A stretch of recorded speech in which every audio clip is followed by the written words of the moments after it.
ایک ایسا دیوکامن شخص جسے دیکھ کر 80,000 کا لشکر سہم گیا۔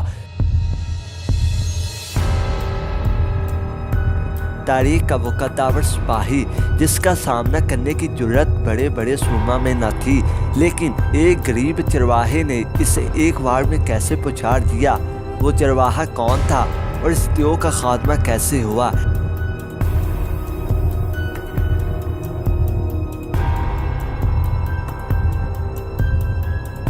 قدیم صحیفوں، روایتوں اور تاریخ میں ایسے انسانوں کا ذکر ملتا ہے جو پہاڑوں جیسی بلند قد و قامت رکھتے تھے، جنہیں ہم آج جائنٹس کہتے ہیں، جن میں قوم عاد، اوج بن انک، جبارین اور نسیلیم جیسے نام مشہور ہے۔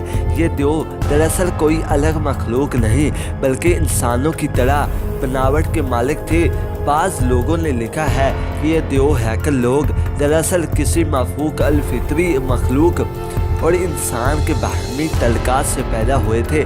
انہیں جائنٹس میں ایک نام جالوت کا بھی ملتا ہے، جس کا ذکر قرآن مجید میں تفصیل سے موجود ہے، جبکہ بائبل میں اسے گولیت کے نام سے پکارا گیا ہے۔ جالوت کے متعلق جاننے سے قبل ہمیں یہ جاننا ہوگا کہ بنی اسرائیل کے حالات حضرت موسیٰ علیہ السلام کے بعد کیسے تھے۔ بنی اسرائیل کا نظام یوں چلتا تھا کہ ہمیشہ ان لوگوں میں ایک بادشاہ ہوتا تھا جو ملک کے نظام کو چلاتا، اور ایک نبی ہوتا جو نظام شریعت اور دینی امور کی ہدایت اور رہنمائی کیا کرتے تھے۔ اور دستور یوں چلتا تھا کہ بادشاہی یہودا ابن یعقوب کے خاندان میں رہتی تھی اور نبوت لادی بن یعقوب کے خاندان میں رہتی تھی۔ لیکن ایک زمانہ ایسا آیا کہ بنی اسرائیل میں کوئی بادشاہ نہیں تھا۔ اس وقت ان میں حضرت شموئیل علیہ السلام نبوت کے عہدے پر فائز تھے۔ اس وقت بنی اسرائیل کے پڑوس میں ایک بربر قوم آباد تھی جسے کنانی یا عمالقہ کہتے تھے۔ انہوں نے بنی اسرائیل کے علاقوں پر لوٹ مار اور حملے کرنا شروع کر دیے۔ یہ بربر قوم فلسطین اور مصر کے ساحلی علاقوں میں آباد تھے۔ ان کا ایک سردار تھا جس کا نام جالوت تھا۔ جالوت نے بنی اسرائیل سے زمینیں چھین کر ان کو مغلوب کر دیا تھا۔ ان کے بڑے بڑے سرداروں اور صالحین کو قید کر دیا اور بنی اسرائیل سے خراج وصول کیا کرتا تھا۔ قوم عمالقہ نے تابوت سکینہ بھی بنی اسرائیل سے چھین لیا، جو یہودیوں کے لیے ایک بابرکت صندوق تھی۔ تابوت سکینہ کے جانے کے بعد ان کی حالت بد سے بدتر ہو گئی اور دشمن ان پر حاوی ہو گئے۔ لہٰذا بنی اسرائیل نے حضرت شموئیل علیہ السلام سے درخواست کی کہ آپ کسی آدمی کو ہمارا بادشاہ مقرر کر دیجیے۔ آپ علیہ السلام نے حکم خداوندی کے مطابق طالوت کو بادشاہ بنا دیا، جو بنی اسرائیل میں سب سے زیادہ طاقتور اور عالم تھے، لیکن بہت ہی غریب و مفلس تھے۔ چمڑا پکا کر اور بکریوں کو چرا کر زندگی بسر کیا کرتے تھے۔ اس پر بنی اسرائیل کو اعتراض ہوا، یہ طالوت شاہی خاندان سے نہیں، لہٰذا یہ کیسے ہمارا بادشاہ ہو سکتا ہے؟ اس سے زیادہ بادشاہ کے حقدار تو ہم لوگ ہیں، کیونکہ ہم لوگ شاہی خاندان سے تعلق رکھتے ہیں۔ بنی اسرائیل کے ان تنازعات جواب دیتے ہوئے حضرت شموئیل نے فرمایا، اللہ تعالیٰ نے اسے تم پر چن لیا ہے اور اسے علم اور جسم میں کسادگی عطا کی ہے، اور اللہ پاک اپنا ملک جسے چاہے دے، اور اللہ وسعت والا علم والا ہے۔ اس کی بادشاہی کی نشانی یہ ہے تمہارے پاس تابوت سکینہ آ جائے، جس میں تمہارے رب کی طرف سے دلوں کا چین ہے۔ لہٰذا طالوت کے بادشاہ بننے کے بعد فرشتے اللہ کے حکم سے اس تابوت کو بنی اسرائیل کے پاس لے آئے، جس سے لوگوں کو ان کی بادشاہت اور نبی کی سچائی کا یقین ہو گیا۔ بادشاہ بننے کے بعد حضرت طالوت نے بنی اسرائیل کو جالوت کے خلاف اٹھ کھڑے ہونے کی دعوت دی۔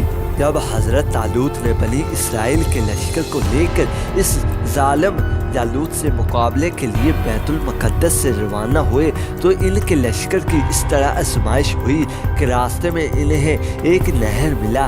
یہ نہر ارادن